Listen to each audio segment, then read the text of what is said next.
I'm Brian Snyder, Executive Director of the Pennsylvania Association for Sustainable Agriculture, and we're here at our headquarters in Millheim, Pennsylvania, which is the geographical center of the state of Pennsylvania, but also very central to the entire mid-Atlantic region of the country. We have been around for nearly 20 years now and have grown from an initial start of about 500 members when we held our first conference in 1992 up to where we have nearly 6,000 members today. My name is Joan Norman. My husband and I run One Straw Farm. It's a certified organic vegetable farm that we began in 1983. We've been certified organic since 1986 when we found a organic certification company or organization to certify us. So this will be our 25th year of organic certification. Ben Wenk, Three Springs Fruit Farm, Aspers, Pennsylvania.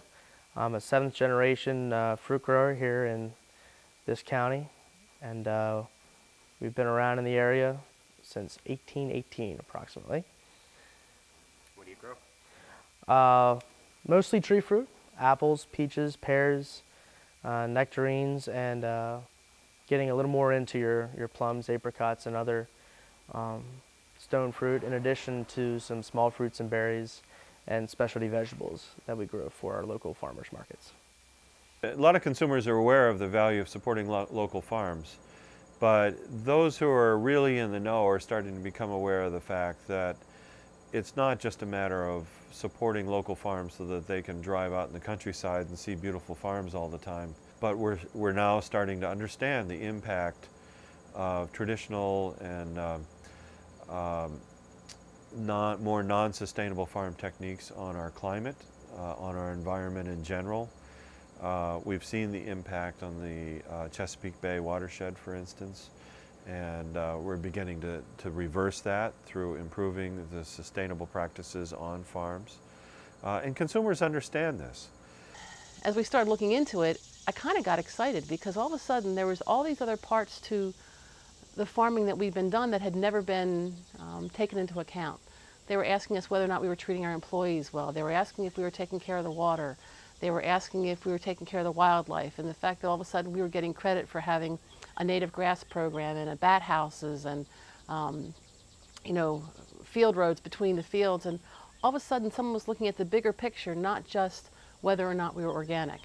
First and foremost, it has to be something that's local, because not only is the connection to local economies important, but also just being able to have a good, responsible understanding and relationship with the food you're eating on a daily basis, where it came from, how it was produced.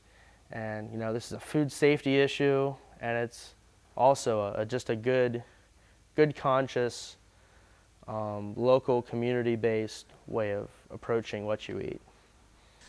I think they like knowing where their food comes from. Food safety is becoming a huge issue. People want to know where their food's coming from. They want to know what you're doing with it. They want to make sure it's safe. They're feeding it to their children. I always have one comment about all my customers, that every single one of them has the same qualification. They're all very well educated and they vote. And they vote with their dollars. They vote in elections. They pay attention. If I tell them something on my Facebook page or on the website, they go look it up and make sure I'm, doing what I say I'm doing. And come back with either more questions or answers or suggestions. It's great. So they're now participating in the process. Well, the obstacles are the perception that farmers have that they have to get much bigger and lower their costs and sell to export markets for a very small margin in profit.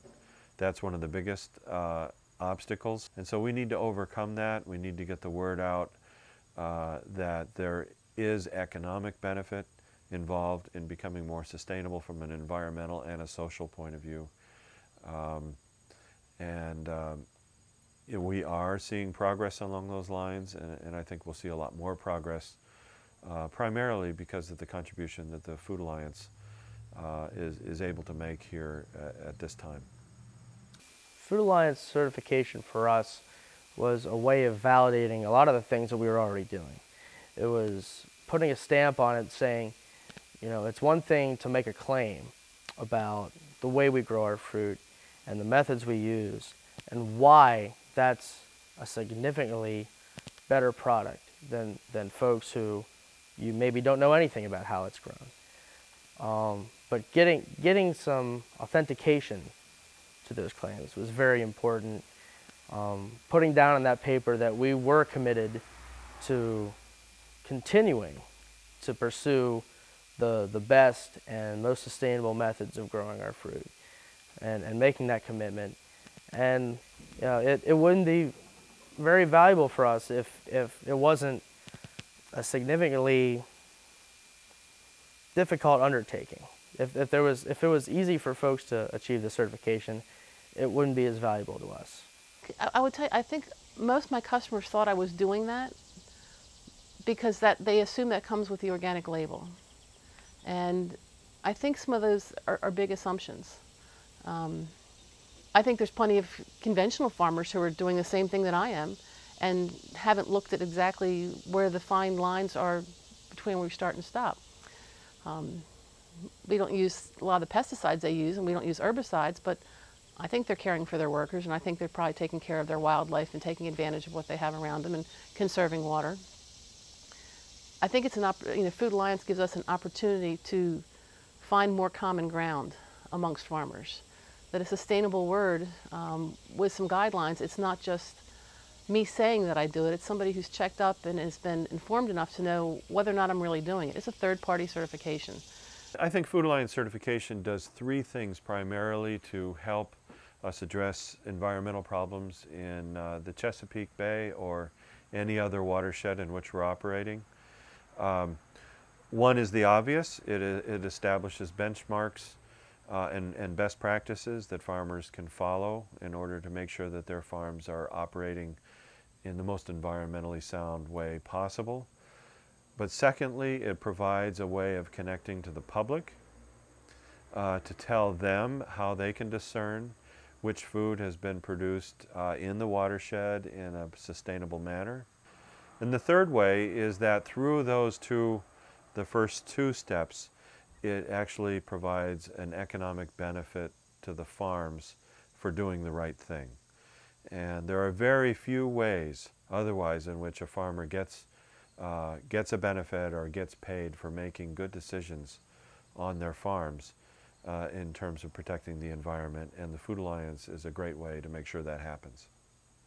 It's a way of proving to our customers that our heart's in the right place and we're doing the best by them that we possibly can.